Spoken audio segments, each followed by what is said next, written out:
Muito boa noite, amados amigos e irmãos presentes aqui em Buenos Aires, Argentina. É para mim uma bênção grande estar com vocês nessa noite para compartilhar uns momentos com vocês ao redor da Palavra de Deus e o seu programa correspondente a este tempo final, sob o tema O Sétimo Selo e a Era da Pedra Angular, para o qual quero ler no livro do profeta Daniel, capítulo 2,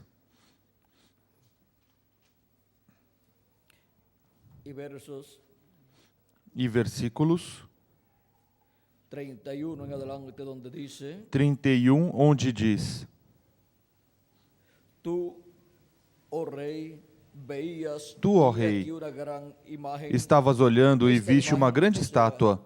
Esta estátua, ou seja, esta estátua, que era grande e cujo esplendor era excelente, estava em pé diante de ti. E a sua aparência era terrível. A cabeça da estátua era de ouro fino, o seu peito e os seus braços de prata, o seu ventre e as suas coxas de bronze,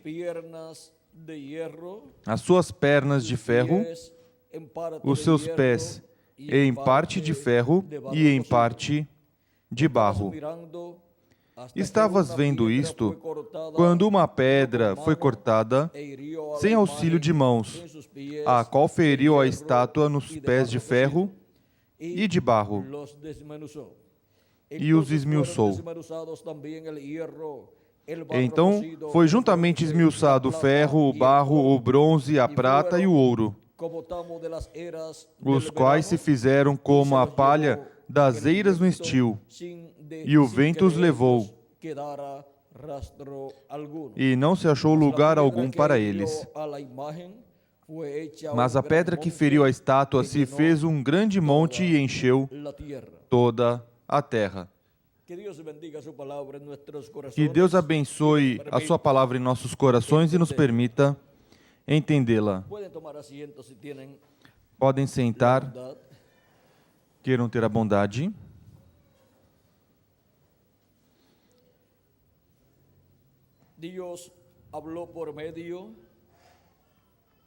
Deus falou através dos seus profetas sobre a vinda desta pedra e nos diz que esta pedra que virá é a pedra de ângulo que os edificadores rejeitaram, a qual se tornou cabeça de ângulo, e o qual é o Senhor Jesus Cristo na sua vinda. Sua primeira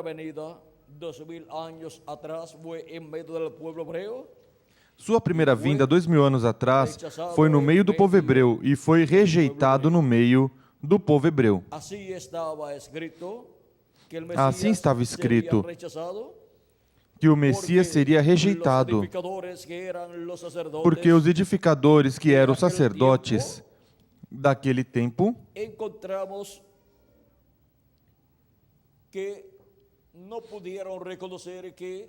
encontramos que não puderam reconhecer que aquele jovem carpinteiro de Nazaré era o cumprimento da vinda do Messias no meio do povo hebreu, era o cumprimento da vinda que os edificadores iam rejeitar. E ali se cumpriu a profecia que aqueles edificadores da religião hebraica, seus líderes religiosos, rejeitaram a primeira vinda de Cristo. Diz São Paulo, na sua carta aos Efésios, capítulo 3,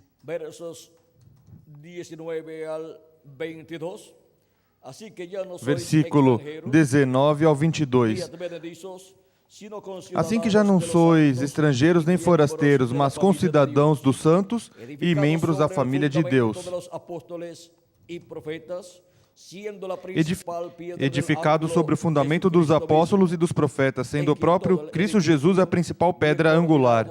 Nele, todo edifício bem ajustado cresce para templo santo no Senhor. E nele, também vós juntamente sois edificados para a morada de Deus no Espírito. Aqui podemos ver que agora a pedra que os edificadores rejeitaram se tornou cabeça de ângulo, e sobre essa pedra está edificada a igreja do Senhor Jesus Cristo, está edificada sobre a revelação dessa pedra. E agora, vejam vocês como São Pedro também, quando nos fala de Cristo como a pedra angular, nos diz em sua primeira carta, versículos... Primeira carta, capítulo 2, versículos 6 ao 7. E outros lugares, vamos ver 1 de Pedro, capítulo 2, versículo 6 ao 7, diz: Pois na Escritura se diz,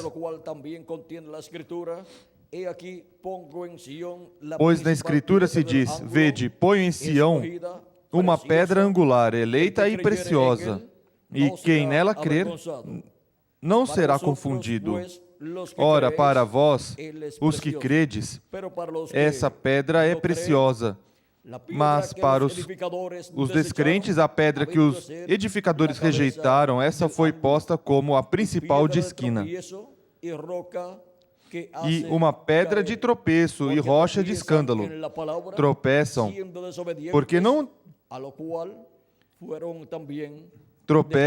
porque são desobedientes à palavra, para o que também foram destinados.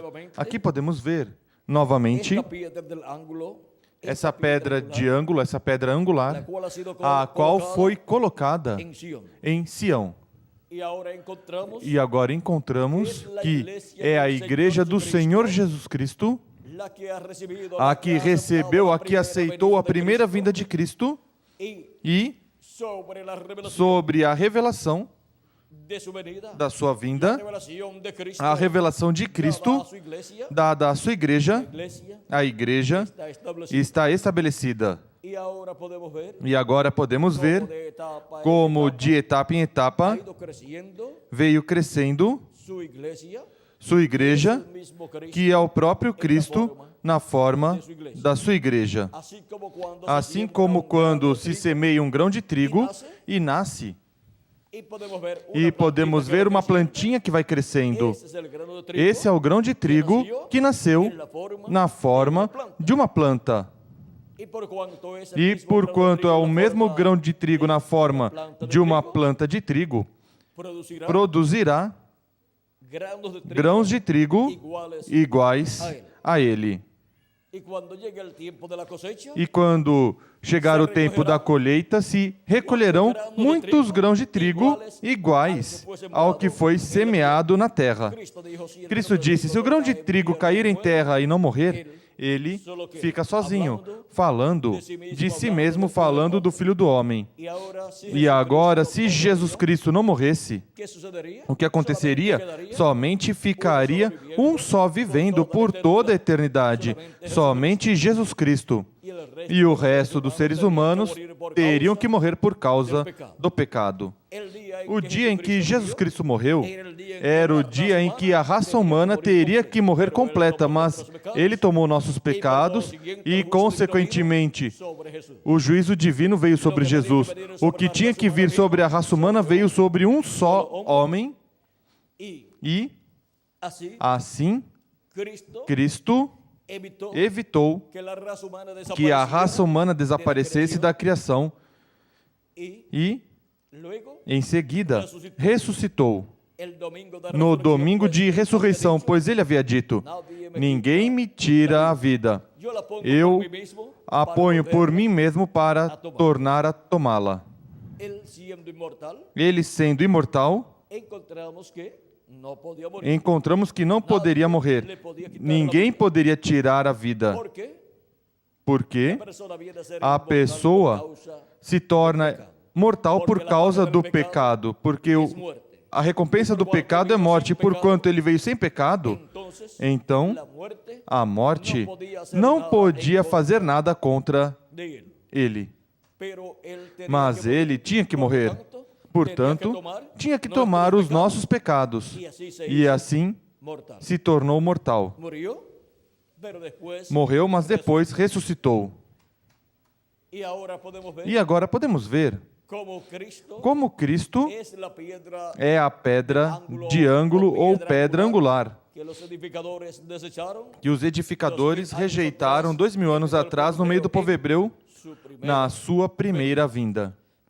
Mas aqui o profeta Daniel nos mostra, na interpretação que dá ao rei Nabucodonosor, mostrando ao rei Nabucodonosor que essa pedra que ele viu, que veio e feriu a imagem nos pés de ferro e de barro,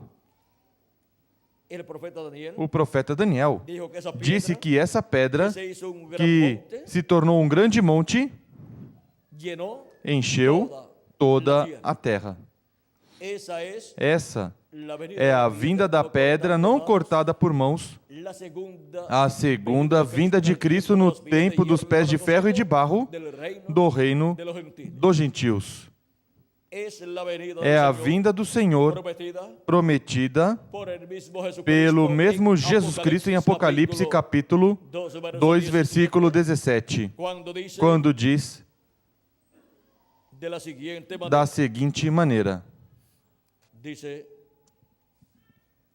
diz, quem tem ouvidos, ouça o que o Espírito diz às igrejas.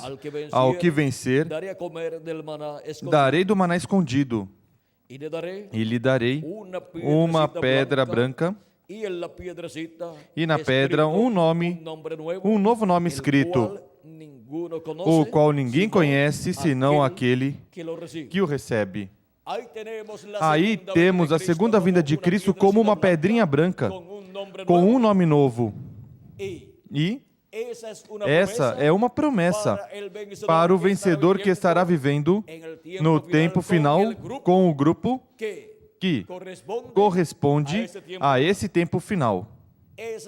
Essa é a promessa para o grupo da era da pedra angular com o seu mensageiro, que estarão vivendo no último dia.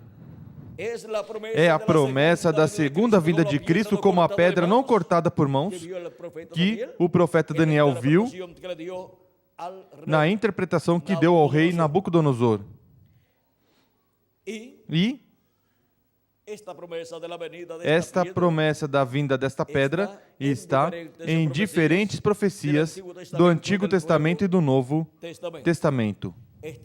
Está em diferentes formas proféticas, dada a profecia da vinda dessa pedra angular, dessa pedra não cortada por mãos. Por exemplo, temos a promessa da sua vinda como anjo forte que desce do céu em Apocalipse capítulo 10, versículo 1 em diante. E essa promessa, conforme o que diz o precursor da segunda vinda de Cristo, o reverendo William Marion Branham, será cumprida da seguinte forma. Vejam, diz, página 57 do livro dos selos em espanhol, diz o reverendo William Branham: e vi outro anjo forte descer do céu, vestido de uma nuvem, e o arco celeste sobre sua cabeça. Agora, se você prestar bem atenção, notará que essa pessoa é Cristo, porque ainda no Antigo Testamento ele foi chamado o anjo do pacto. E ele agora vem diretamente aos judeus, porque a igreja chegou ao seu fim. Bem, agora continuando. E o seu rosto era como o sol, e seus pés como colunas de fogo. Recordam o anjo de Apocalipse capítulo 1? Este é ele mesmo. E um anjo é um mensageiro. E ele é um mensageiro a Israel. Como vem? Vem como o mensageiro a Israel. Vê você? A igreja está a ponto de ser raptada. Ele vem pela sua igreja. Agora vejam vocês. Também vem pela sua igreja no tempo final. No último dia, porque a sua igreja chegou ao tempo final, onde os mortos em Cristo têm que ressuscitar primeiro e nós, os que vivemos, temos que ser transformados para todos irmos à ceia das bodas do Cordeiro com um corpo novo e eterno, um corpo glorificado, um corpo imortal e um corpo jovem que representará por toda a eternidade de 18 a 21 anos de idade. Esse corpo está prometido para todos os filhos e filhas de Deus, sejam anciãos, sejam jovens, sejam crianças, todos os inscritos no livro da vida do Cordeiro terão esse corpo novo que Cristo prometeu para os seus escolhidos. E agora a vinda deste anjo forte de Apocalipse capítulo 10 é a vinda do mensageiro a Israel e vem também pela sua igreja gentia. Assim que o mensageiro a Israel estará primeiro no meio da igreja do Senhor Jesus Cristo, e aí estará se cumprindo a promessa da vinda dessa pedra não cortada por mãos, que é a vinda do anjo do pacto, do anjo do Senhor, a vinda de Jesus Cristo no tempo final, como a pedra não cortada por mãos e também como anjo forte que desce do céu.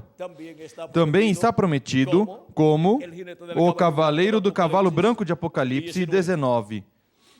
Porque essa profecia que fala de um cavaleiro em um cavalo branco vindo é a profecia da segunda vinda de Cristo. E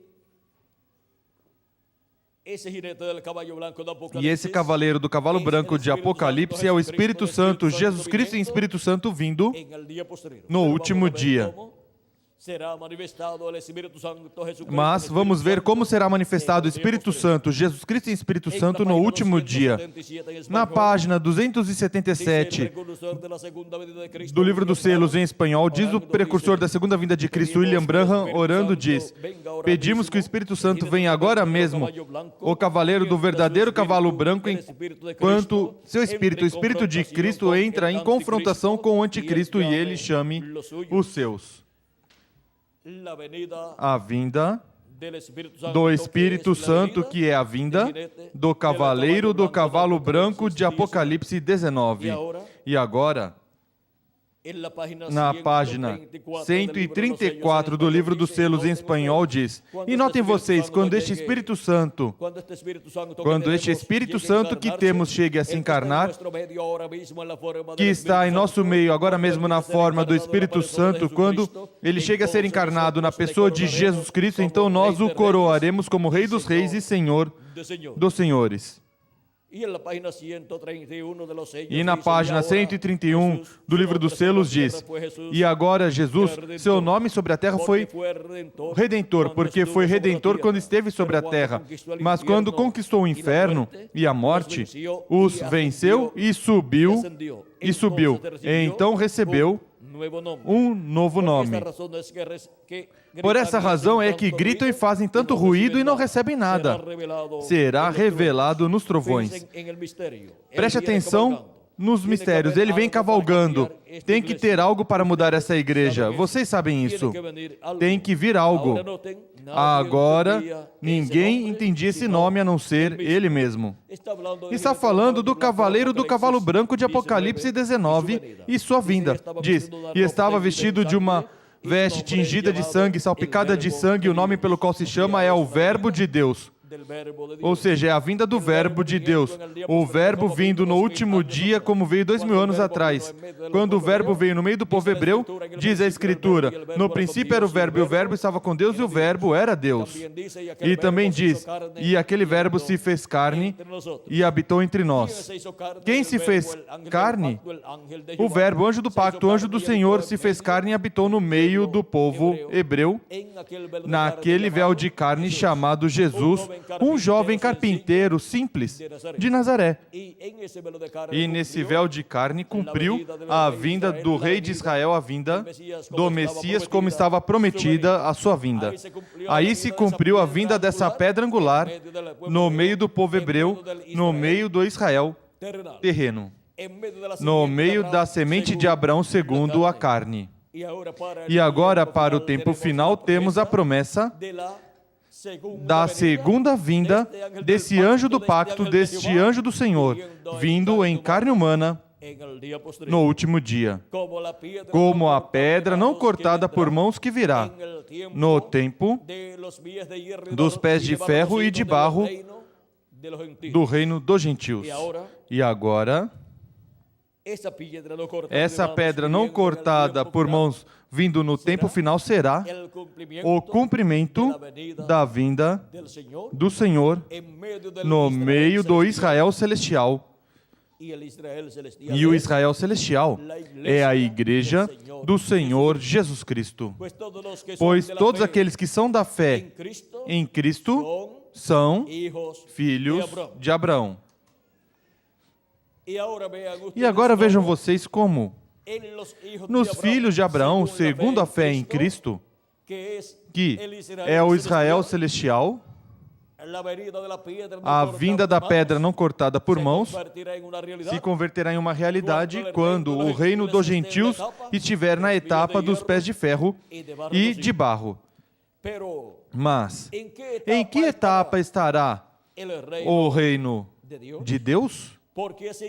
Porque assim como o reino dos gentios tem essas diferentes etapas, a cabeça de ouro que foi o império babilônico, do rei Nabucodonosor, o peito e braços de prata que foi o império medo-persa, o ventre e as coxas de bronze que foi o império grego, e as pernas de ferro, que foi o Império Romano, e os pés de ferro e de barro, que é o mesmo Império Romano, com os 10 reis que darão o seu poder e sua autoridade à besta, em Apocalipse capítulo 17, versículo 11 ao 17.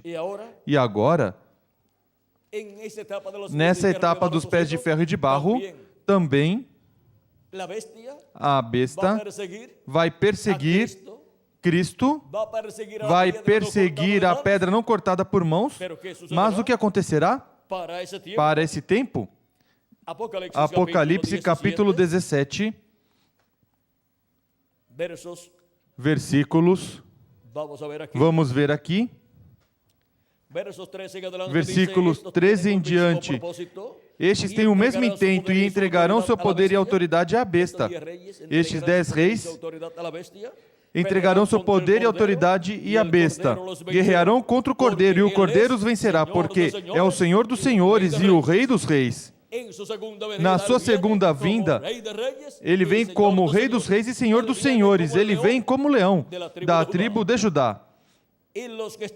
Vencerão também os que estão com ele, chamados eleitos e fiéis. Aqui podemos ver o enfrentamento que haverá entre o império da besta do anticristo com Cristo em sua segunda vinda, com a vinda da pedra não cortada por mãos, que estará no meio da sua igreja gentia, porque ele vem pela sua igreja antes de se revelar ao povo hebreu. Em Apocalipse, também, capítulo 19, encontramos este enfrentamento. Diz, capítulo 19, versículo 19, e vi a besta e os reis da terra e os seus exércitos reunidos para guerrearem contra aquele que estava montando o cavalo e o seu exército. Batalhar contra quem? Contra o cavaleiro do cavalo branco de Apocalipse 19. E o cavaleiro do cavalo branco de Apocalipse 19 é a vinda da pedra angular, a vinda da pedra não cortada por mãos, a vinda do Senhor, como o leão da tribo de Judá, como o Rei dos reis e Senhor dos senhores, na sua obra de reclamação. Mas tudo isso será em simplicidade, como foi também a primeira vinda de Cristo. Como foi a primeira vinda de Cristo, a vinda do anjo do pacto, do anjo do Senhor, vindo no meio do povo hebreu em carne humana, como o Cordeiro de Deus, para tirar o pecado do mundo. Agora vejamos o que disse o precursor da segunda vinda de Cristo, com relação ao cavaleiro do cavalo branco de Apocalipse 19. Diz: mas quando nosso Senhor aparecer sobre a terra, ele virá sobre um cavalo branco como a neve e será completamente Emanuel, a palavra de Deus encarnada em um homem. Isso será a vinda do cavaleiro do cavalo branco de Apocalipse 19. Isso será a vinda da pedra não cortada por mãos para este tempo final, no meio da igreja do Senhor Jesus Cristo. E se encontrarmos o véu de carne onde estará o verbo, a palavra, o anjo do pacto, Jesus Cristo em Espírito Santo, manifestado em carne humana no último dia, pois estaremos encontrando a vinda da pedra não cortada por mãos, e estaremos encontrando a vinda do anjo forte que desce do céu, e estaremos encontrando a vinda do cavaleiro do cavalo branco de Apocalipse 19, vindo no meio da sua igreja em simplicidade. Algo tão grande como a vinda do Senhor, a vinda do anjo do pacto, a vinda da pedra não cortada por mãos, em seu cumprimento, conforme a promessa divina, será em simplicidade. Porque o grande é o que Deus faz, mas a parte humana, onde estará manifestada a vinda da pedra não cortada por mãos, essa parte humana será simples como a parte humana, onde se cumpriu a primeira vinda do Messias, a vinda da pedra não cortada por mãos 2000 anos atrás. A parte humana era simples. Era um jovem carpinteiro de Nazaré. Era em um operário da construção, onde Deus estava cumprindo a vinda da pedra não cortada por mãos na sua primeira vinda. Estava se cumprindo nesse véu de carne tão simples, a vinda do anjo do pacto, do anjo do Senhor. Agora podemos ver como Deus, quando promete algo grande, o cumpre em simplicidade, ou seja, em um véu de carne simples. E as pessoas do tempo de Jesus tropeçaram naquele véu de carne simples. Tropeçaram onde? Na pedra que os edificadores rejeitaram. E agora, para a sua segunda vinda, a estátua que o rei Nabucodonosor viu, com a cabeça de ouro, o peito e braços de prata, o ventre e as coxas de bronze, as pernas de ferro e os pés de ferro e de barro, também tropeçará. Tropeçará com essa pedra não cortada por mãos. E assim como acontece com as crianças que gostam de estar descalços, correndo pelo campo, nos lugares em que há pedras ou há árvores, vão correndo algumas vezes e tropeçam com uma pedra ou com um broto de alguma árvore e perdem uma unha. Mas aqui a imagem, esta imagem que o rei Nabucodonosor viu, tropeçará e vai perder os 10 dedos completos. Os pés completos serão destruídos. Assim que, tremendo tropeção, vão tropeçar com a pedra não cortada por mãos na sua segunda vinda. E por isso é que diz Apocalipse capítulo 17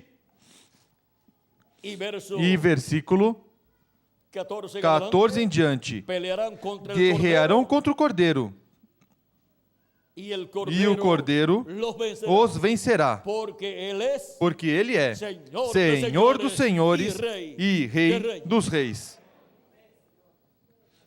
Assim que não vão dar com os pés, não vão fazer a mesma coisa que fizeram 2000 anos atrás. A pedra, naquele tempo, não destruiu o reino, o Império Romano. Por quê? Porque não era o tempo ainda. Era na etapa dos pés de ferro e de barro, não na etapa das pernas de ferro, que viria a destruição do império dos gentios. Porque o império dos gentios será mudado e Cristo tomará os reinos deste mundo e se tornarão do nosso amado Senhor Jesus Cristo. Isso está em Apocalipse capítulo 11, versículo 15 e em diante, onde diz: o sétimo anjo tocou a sua trombeta e houve no céu grandes vozes que diziam: os reinos do mundo vieram a ser de nosso Senhor e do seu Cristo, e ele reinará para todo sempre. E os 24 anciãos que estão assentados em seus tronos diante de Deus prostraram-se sobre os seus rostos e adoraram a Deus, dizendo: graças te damos, Senhor Deus Todo-Poderoso, que és e que eras, porque tomaste o teu grande poder e reinaste. E iraram-se as nações, e então veio a tua ira, e o tempo de serem julgados os mortos, e o tempo de dares recompensa aos profetas teus servos e aos santos, e aos que temem o teu nome, a pequenos e a grandes, e o tempo de destruíres os que destroem a terra. Abriu-se no céu o templo de Deus, e a arca do seu pacto foi vista no seu santuário. E houve relâmpagos, vozes, e trovões, e um terremoto e grande chuva de pedra. Agora podemos ver tudo que está assinalado aqui para acontecer neste tempo final, onde Cristo tomará os reinos deste mundo. Ou seja, os reinos deste mundo virão a ser do nosso Senhor e do seu Cristo, e ele reinará para todo sempre. Isso é o que ele viu, é o que viu o profeta Daniel na interpretação que Deus lhe mostrou deste sonho que Deus tinha dado ao rei Nabucodonosor. Diz: mas a pedra que feriu a imagem foi feito um grande monte que encheu toda a terra. Ou seja, foi feito um grande reino, esse glorioso reino milenial que encherá toda a terra, e toda a terra será cheia do conhecimento da glória do Senhor, como as águas cobrem o mar, diz Abacuque, capítulo 2, versículo 14, e Isaías capítulo 11 e versículo 9. E agora vejam, no capítulo 2, versículo 44 ao 45 de Daniel diz: mas nos dias destes reis, o Deus do céu levantará um reino que não será jamais destruído. Este reino não passará a outro povo, mas esmiuçará e consumirá todos estes reinos e será estabelecido para sempre. Como viste que do monte foi cortada uma pedra, sem auxílio de mãos, e ela esmiuçou o ferro, o bronze, o barro, a prata e o ouro, o grande Deus fez saber ao rei o que há de ser depois disto. Certo é o sonho e fiel a sua interpretação. Também no capítulo 7 de Daniel, versículo 17 diz: estes grandes animais, que são quatro reis que se levantarão da terra. E no versículo 18 diz: mas os santos do Altíssimo receberão o reino e possuirão o reino para todo sempre e de eternidade em eternidade. Agora podemos ver como será que o reino de Deus será estabelecido na terra. E podemos ver para o que é a segunda vinda de Cristo. No capítulo 7, versículo 26 em diante diz: mas o tribunal se assentará em juízo e lhe tirará o seu domínio para o destruir e para o desfazer até o fim. Será tirado o domínio da besta. O reino e o domínio e a majestade dos reinos debaixo de todo o céu serão dados ao povo dos santos do Altíssimo. O seu reino será um reino eterno, e todos os domínios o servirão e lhe obedecerão. também encontramos neste mesmo capítulo 7, neste mesmo capítulo 7, versículo 13 ao 14, diz assim: Eu estava olhando nas minhas visões da noite e vi que vinha nas nuvens do céu um como filho do homem. Ele se dirigiu ao ancião de dias e o fizeram chegar até ele.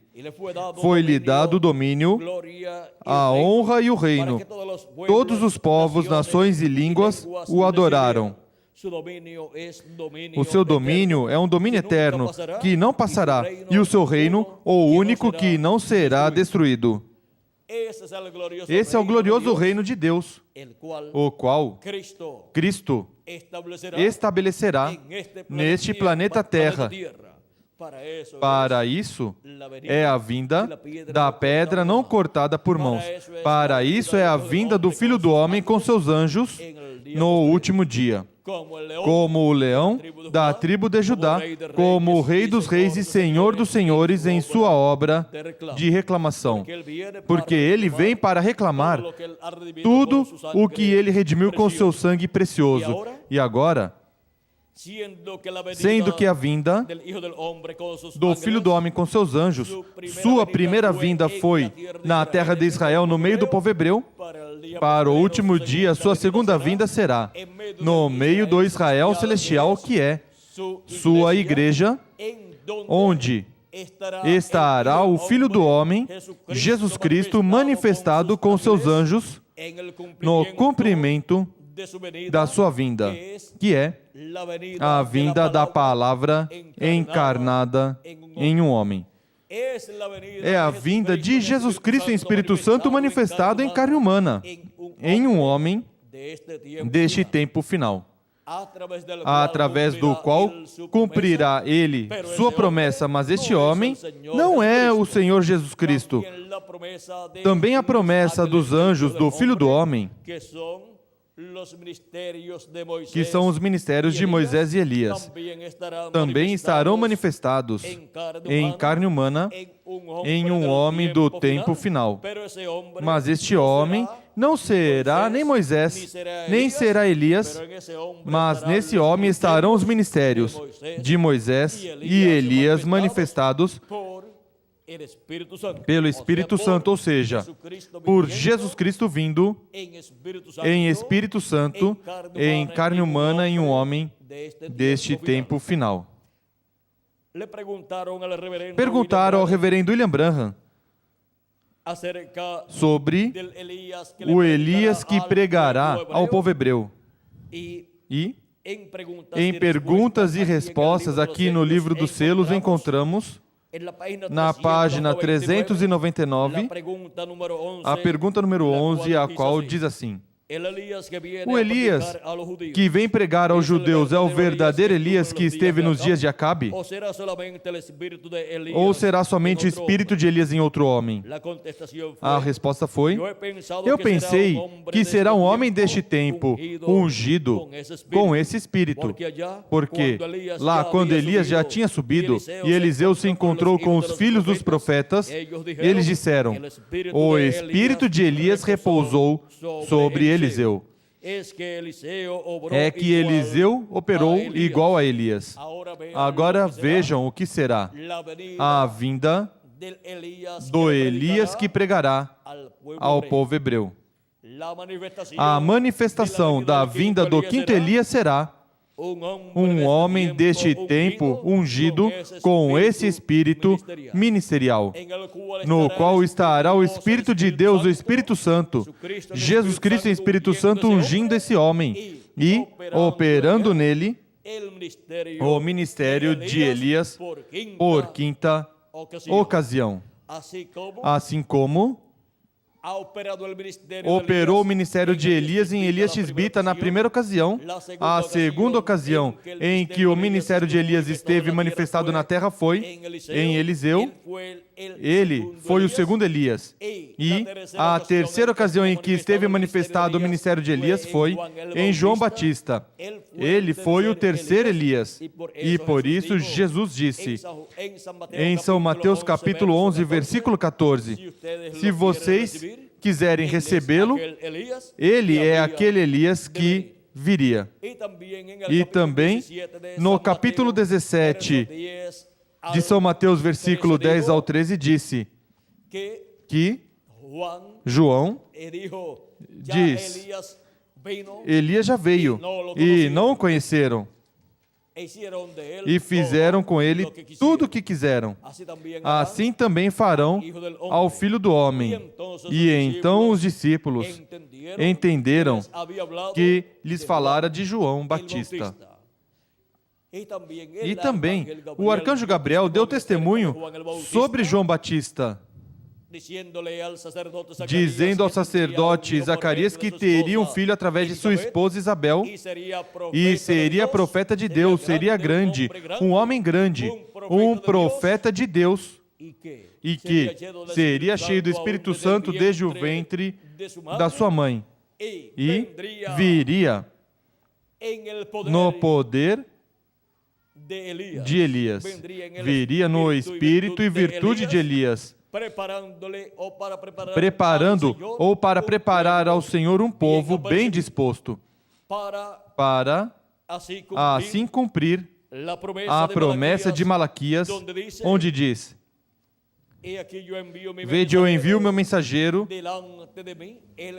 que preparará o caminho diante de mim. Agora vejam vocês como em João Batista se cumpriu essa profecia. O mesmo arcanjo Gabriel deu testemunho sobre João Batista. São Lucas 1,17. Irá diante dele, ou seja, do Senhor, no espírito e poder de Elias, para converter os corações dos pais aos filhos, ou seja, para converter a fé daqueles que viviam no Antigo Testamento, converter o coração à fé cristã. E João preparou o povo, anunciando ao povo que depois dele viria um mais poderoso do que ele, o qual seria o Messias. E agora vejam vocês como o arcanjo Gabriel diz que João virá como? Virá com o espírito e poder de Elias para converter os corações dos pais aos filhos, converter os rebeldes à prudência dos justos e preparar ao Senhor um povo bem disposto. Agora vejam como Jesus e também o arcanjo Gabriel deram testemunho de quem era o Elias que tinha que vir naquele tempo, preparando o caminho ao Senhor. Era João Batista, no qual o Espírito Santo estava operando o ministério de Elias por terceira ocasião. Ele foi o Elias que tinha que vir naquele tempo. E, no entanto, ele não era o profeta Elias, mas nele estava o Espírito Santo operando o ministério de Elias por terceira ocasião. É que quando Deus promete enviar de novo um profeta que já veio no passado, é o ministério daquele profeta vindo em outro profeta, em um novo homem, o qual tem um novo nome, mas o ministério é o ministério daquele profeta do passado. Em seguida, a quarta ocasião em que veio Elias foi o William Marion Branham, no qual esteve o ministério de Elias manifestado por quarta ocasião, precursando a segunda vinda de Cristo, no meio da igreja gentia. E agora, temos a promessa de que virá Elias por quinta ocasião, como um das duas oliveiras de Apocalipse, capítulo 11, versículo 3 em diante, e Zacarias, capítulo 4. E a vinda de Elias na sua quinta manifestação, a vinda do quinto Elias será conforme a como está prometido, a como está profetizado pelo reverendo William Branham, onde diz: eu pensei que será um homem deste tempo ungido com esse Espírito. Um homem deste tempo final, ungido com esse espírito ministerial de Elias, no qual estará operando o Espírito Santo nesse homem deste tempo final. Isso concorda também com Apocalipse capítulo 7, este anjo que vem com o selo do Deus vivo. O selo do Deus vivo é o Espírito Santo. São Paulo disse aos Efésios capítulo 4, versículo 30, e não entristeçais ao Espírito Santo de Deus, com o qual fostes selados para o dia da redenção. E agora este anjo vem com o selo do Deus vivo. Este anjo vem com o Espírito Santo nele manifestado. E é por isso que este anjo é quem é enviado para chamar, juntar e selar 144 mil hebreus do meio das 12 tribos dos filhos de Israel.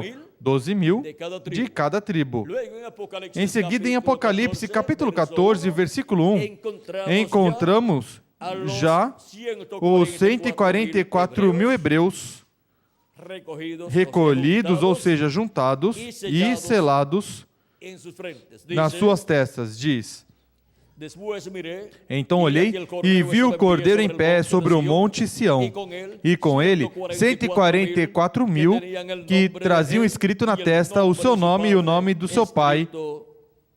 E o nome do seu pai. Estes têm a revelação do nome do Cordeiro e nome eterno de Deus.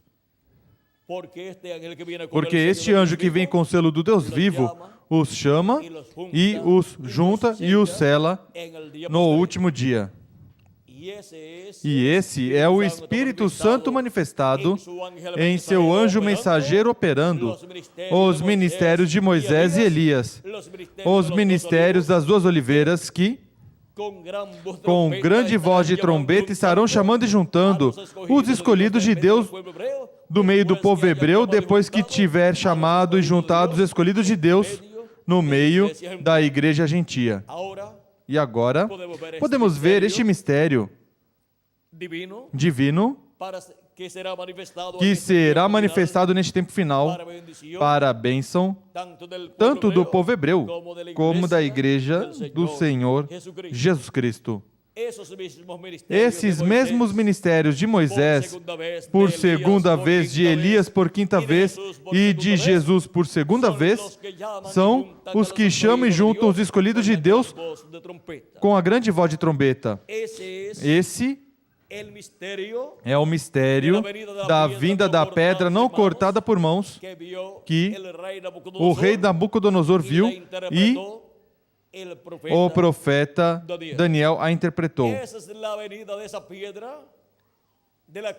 Essa é a vinda dessa pedra do qual Cristo disse: ao que vencer, eu lhe darei uma pedrinha branca e nela um novo nome ou um nome novo, o qual ninguém conhece a não ser aquele que a recebe. Agora podemos ver que essa é a pedra angular, a pedra não cortada por mãos, a qual vem neste último dia no cumprimento da vinda do Filho do Homem com os seus anjos. Agora virá primeiramente a sua igreja e depois ao povo hebreu. E para poder compreender este mistério da sua vinda à sua igreja, temos que compreender que, assim como um edifício tem um plano, e se você pode obter o plano, ou pode obter alguém que tem o plano e lhe explique o plano, você entenderá como foi construído esse edifício. São Paulo nos fala sobre a igreja de Jesus Cristo como um edifício que está sendo construído. E nos diz, Así que ya no sois extranjeros ni advenedizos, sino conciudadanos de los santos. Assim já não sois estrangeiros nem forasteiros, mas concidadãos dos santos e membros da família de Deus, edificados sobre o fundamento dos apóstolos e dos profetas, sendo o próprio Cristo Jesus a principal pedra angular. Nele todo edifício, a igreja do Senhor Jesus Cristo, vejam vocês, é um edifício, é uma casa, é um templo, em quem todo edifício bem ajustado cresce para templo santo no Senhor. Portanto, tem um plano. Assim como quando Moisés foi construir o tabernáculo ou o templo para Deus, tinha um desenho, um plano.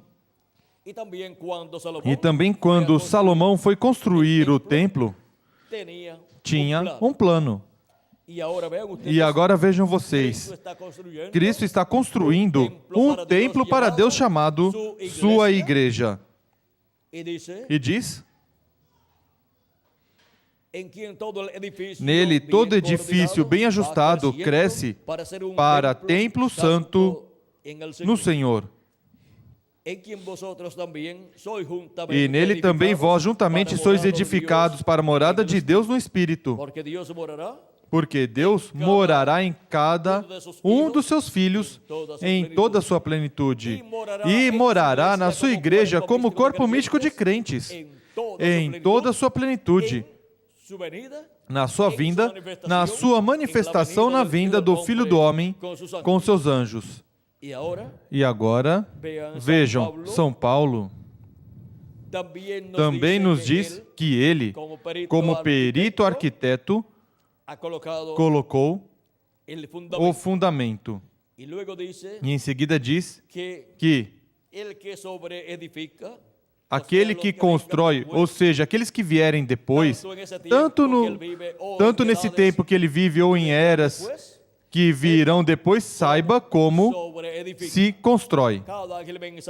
Cada anjo mensageiro de cada era tem que saber como edifica, como constrói nessa construção do templo espiritual do nosso amado Senhor Jesus Cristo. Porque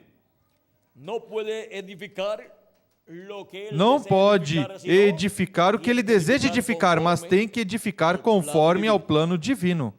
Paulo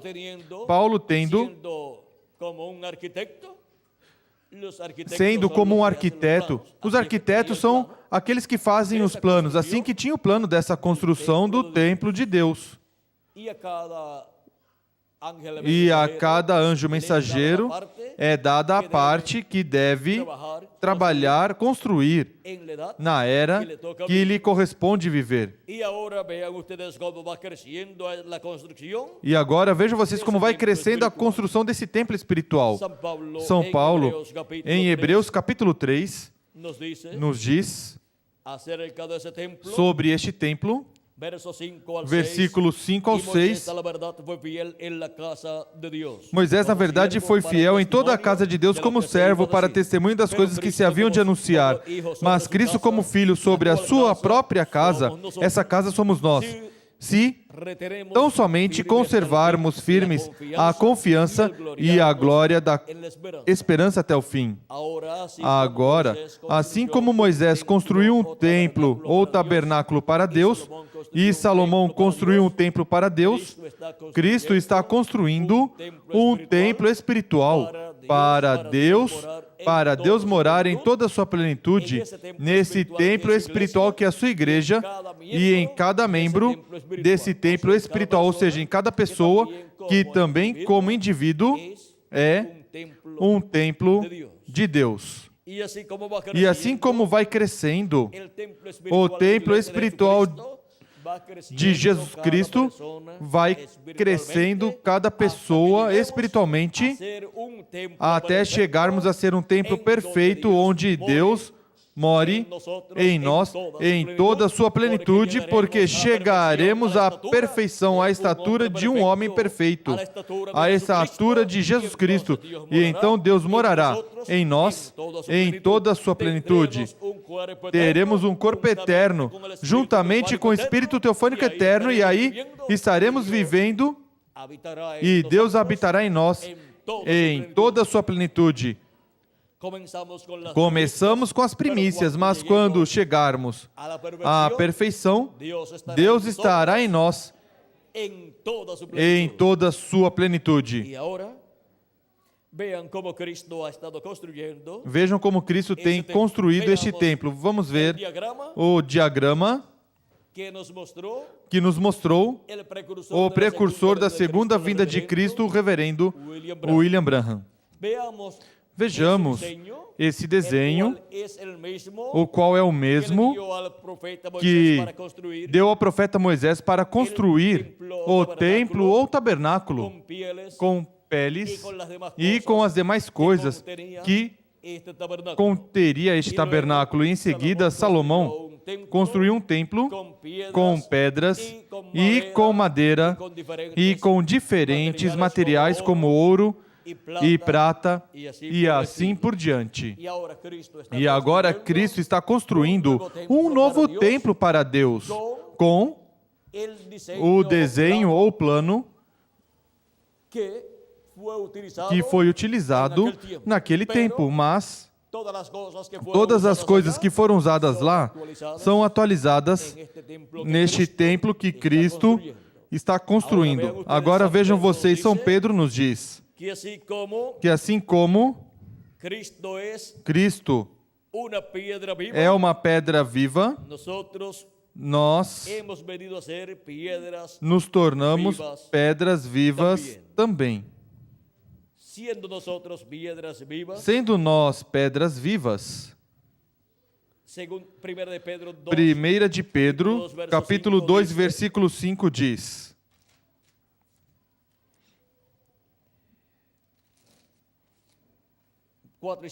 4 e 5 diz: chegando-vos para ele pedra viva, rejeitada, na verdade, pelos homens, mas para com Deus é eleita e preciosa. Vós também, como pedras vivas, sois edificados como casa espiritual, para ser de sacerdócio santo, a fim de oferecer de sacrifícios espirituais e aceitáveis a Deus por Jesus Cristo. Agora vejam, assim como Cristo é a pedra viva, a pedra angular, que os edificadores rejeitaram, também agora Cristo fez de nós pedras vivas. E agora temos sido colocados como pedras vivas na construção deste novo templo. Cristo está construindo um novo templo com pedras vivas, com seres humanos de etapa em etapa. E encontramos aqui o diagrama das 7 eras da Igreja Gentia e, em seguida, a era da pedra angular. Aqui temos as 7 eras da Igreja Gentia e também os territórios onde se cumpriram estas 7 eras e os mensageiros destas 7 eras. São Paulo foi o primeiro mensageiro e o território foi a Ásia Menor. Ali se cumpriu a primeira era da Igreja Gentia, a qual foi representada na Igreja de Éfeso, uma destas igrejas que existiu na Ásia Menor.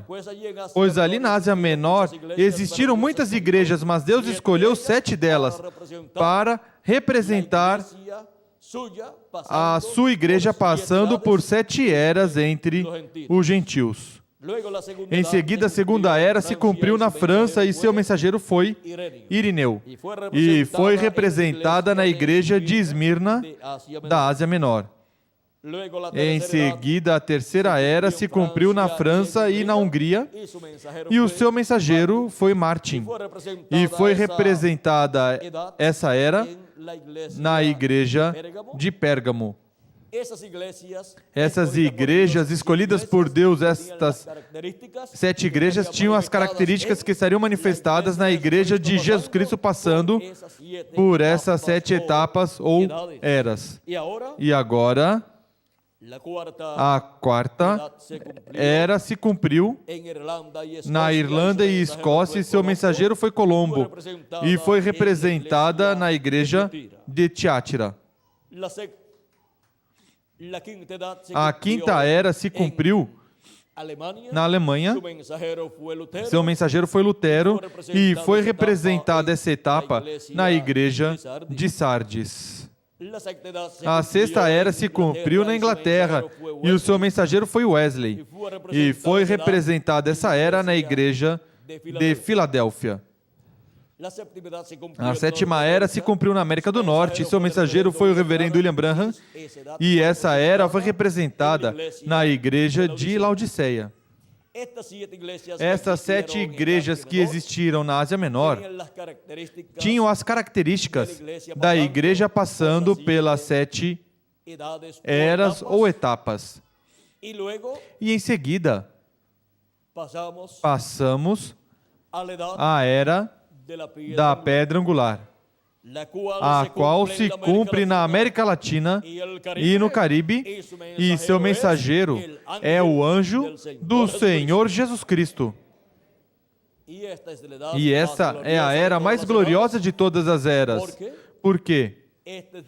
Esta é a era onde o templo espiritual de Cristo chega à sua perfeição, porque chega à sua construção plena. Porque aí é onde se completa o número dos escolhidos de Deus. Agora, as 7 etapas ou eras da igreja gentia correspondem ao lugar santo do templo espiritual de Cristo. E em seguida, a era da pedra angular corresponde ao lugar santíssimo do templo espiritual de Jesus Cristo. Porque não pode haver um templo e menos para Deus sem lugar santíssimo, porque então não se teria um lugar para Deus vir e cumprir a sua vinda e morar neste lugar. Este lugar tem que ser sempre o lugar santíssimo da casa de Deus. E agora, com pedras vivas, Cristo está construindo o lugar santíssimo da sua casa com pedras vivas latino-americanas e caribenhas. E em breve se completará a construção deste lugar santíssimo, chamado a Era da Pedra Angular, lugar que se está construindo na América Latina e no Caribe, no corpo místico do Senhor Jesus Cristo. E daí se estende a mensagem a outras nações também, como em cada era.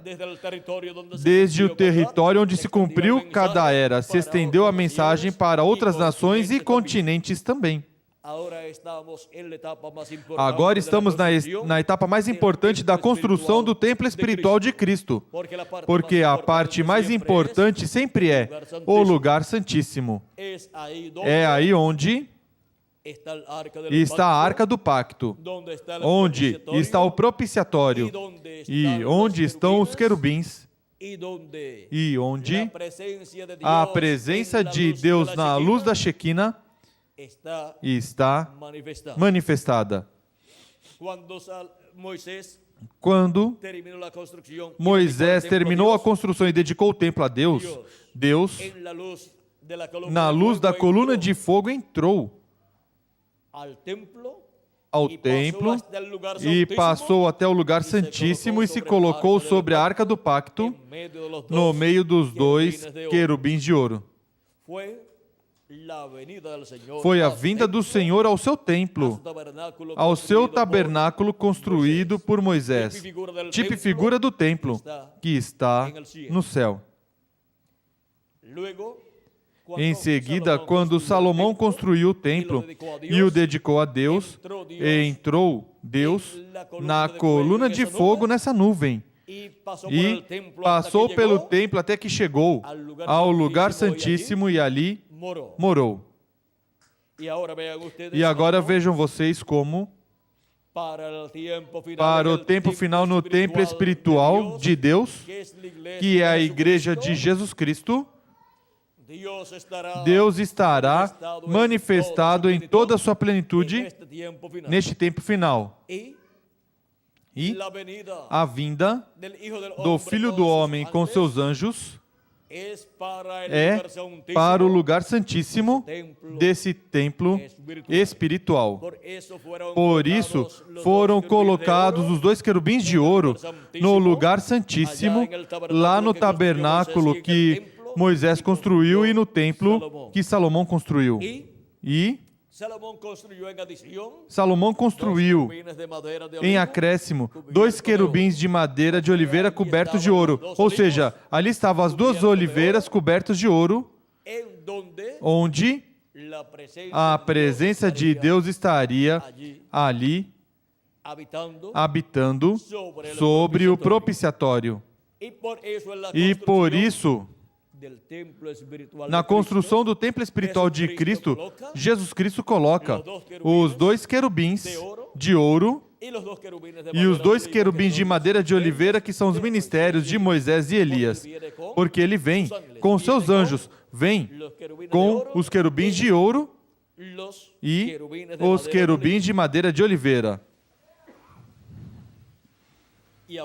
E agora, na construção, vejam onde Cristo coloca as 2 oliveiras, vejam onde Cristo coloca os ministérios de Moisés e de Elias, de Moisés por segunda ocasião e de Elias por quinta ocasião. Os coloca onde?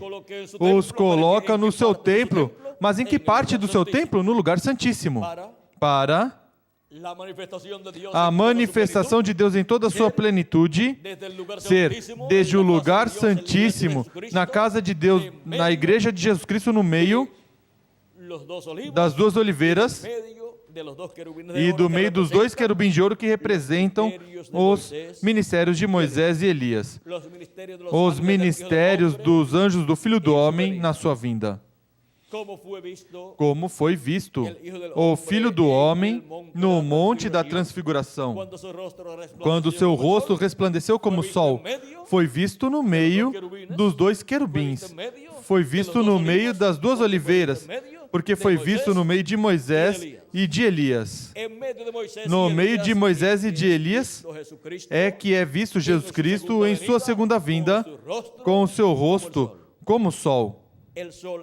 O sol é o astro-rei e tipifica Cristo como Rei dos Reis e Senhor dos Senhores, porque Ele é o Rei dos Reis e Senhor dos Senhores. E assim está prometido para vir neste tempo final, porque aqueles que temem meu nome nascerá o sol de justiça e em suas asas trará salvação, diz Malaquias capítulo 4, versículo 3, e também disto nos fala São Mateus capítulo 17, versículo 1 em diante. Na visão da vinda do Filho do Homem no reino do seu Pai com seus anjos, e também em São Mateus capítulo 16, versículo 27 em diante diz: porque o Filho do Homem virá na glória do seu Pai com seus anjos, e então recompensará cada um conforme as suas obras. É desde o lugar santíssimo que Deus dará recompensa a todos os seres humanos. Ao trigo lhes dará a recompensa da ressurreição daqueles que partiram. Ressuscitarão em corpos eternos, e nós, os que vivemos, seremos transformados. E ao joio dará a recompensa de serem lançados no forno de fogo, que é a grande tribulação, onde será o choro e o ranger de dentes. Em Apocalipse encontramos a vinda do Filho do Homem, com o seu rosto como o sol, no capítulo 1, versículo 12 ao 18. E podemos ler aqui uma partezinha deste capítulo, nada mais, uma partezinha, vamos ver. No versículo 16 diz: tinha ele na mão direita 7 estrelas, e da sua boca saiu uma afiada espada de 2 gumes. O seu rosto era como o sol quando resplandece na sua força. E em seguida, em Apocalipse capítulo 10, versículo 1 em diante diz: vi outro anjo forte descendo do céu, vestido de uma nuvem. Por cima da sua cabeça estava o arco-íris, o seu rosto era como o sol. e seus pés como colunas de fogo. Aqui podemos ver a vinda de Cristo, com o seu rosto como o sol, porque ele vem como Rei dos Reis e Senhor dos Senhores. E agora podemos ver este mistério do sétimo selo, que é a vinda do Senhor. Este mistério do sétimo selo, que é a vinda do cavaleiro do cavalo branco de Apocalipse 19, o qual diz o precursor da segunda vinda de Cristo.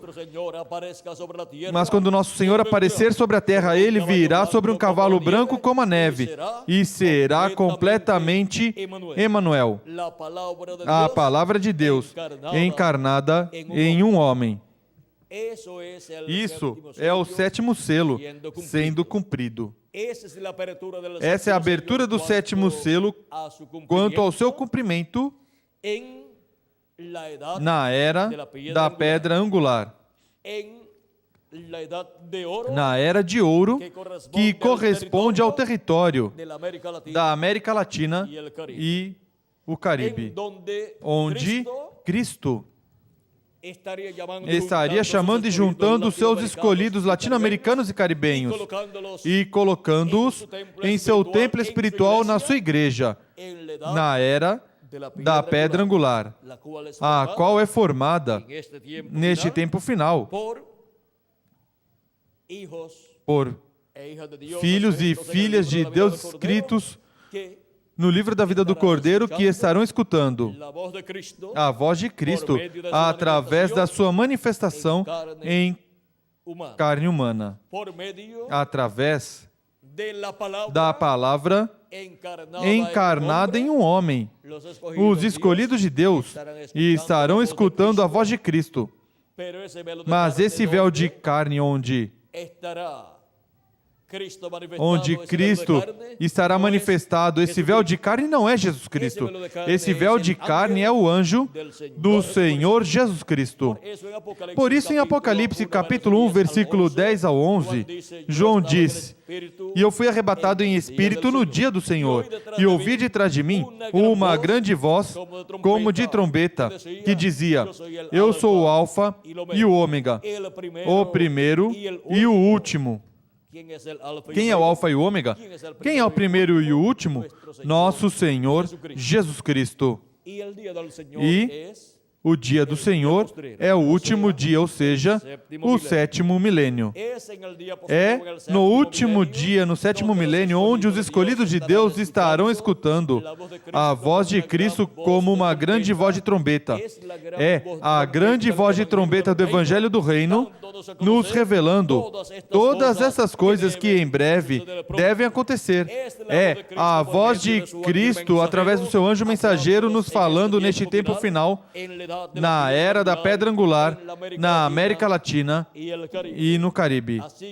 E assim como em cada era foi a voz de Cristo através do mensageiro de cada era, chamando e juntando suas ovelhas no aprisco de Deus, que é a igreja do Senhor Jesus Cristo.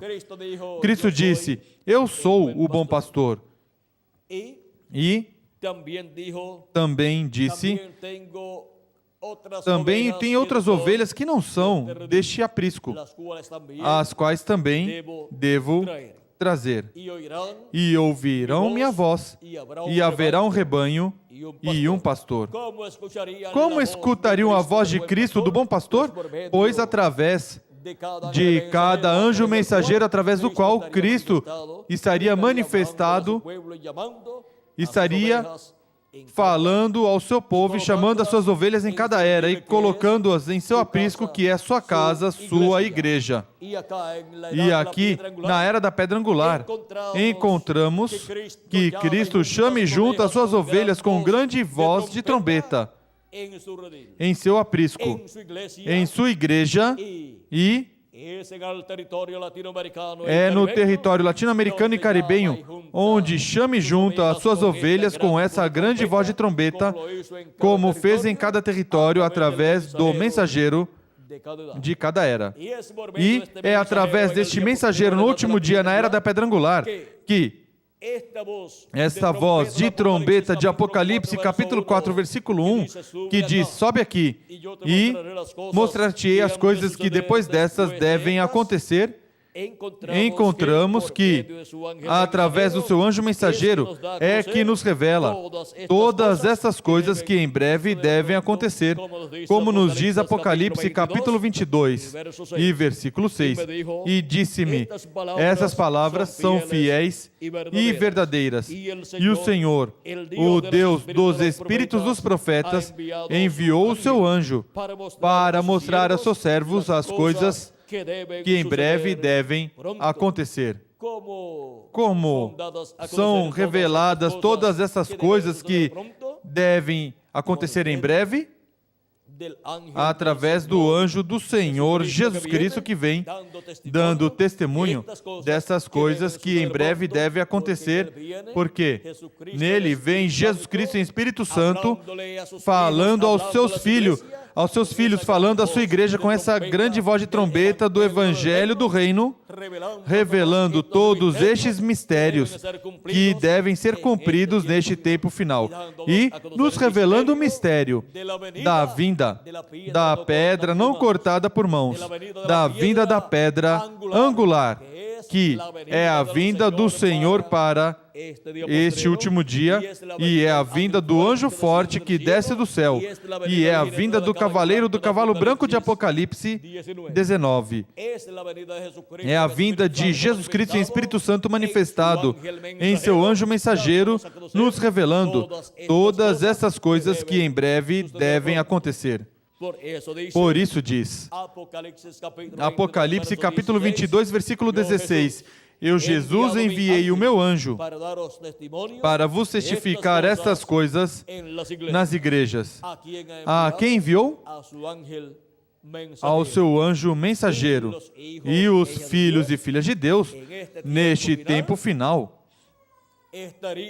estariam esperando este anjo mensageiro, porque estariam esperando conhecer todas essas coisas que em breve devem acontecer, e para isso Jesus Cristo lhes envia o seu anjo mensageiro, através do qual Jesus Cristo em Espírito Santo se manifesta e fala através do seu anjo mensageiro todas estas coisas que em breve devem acontecer, e assim nos dá a fé, a revelação, para sermos transformados e raptados neste tempo final.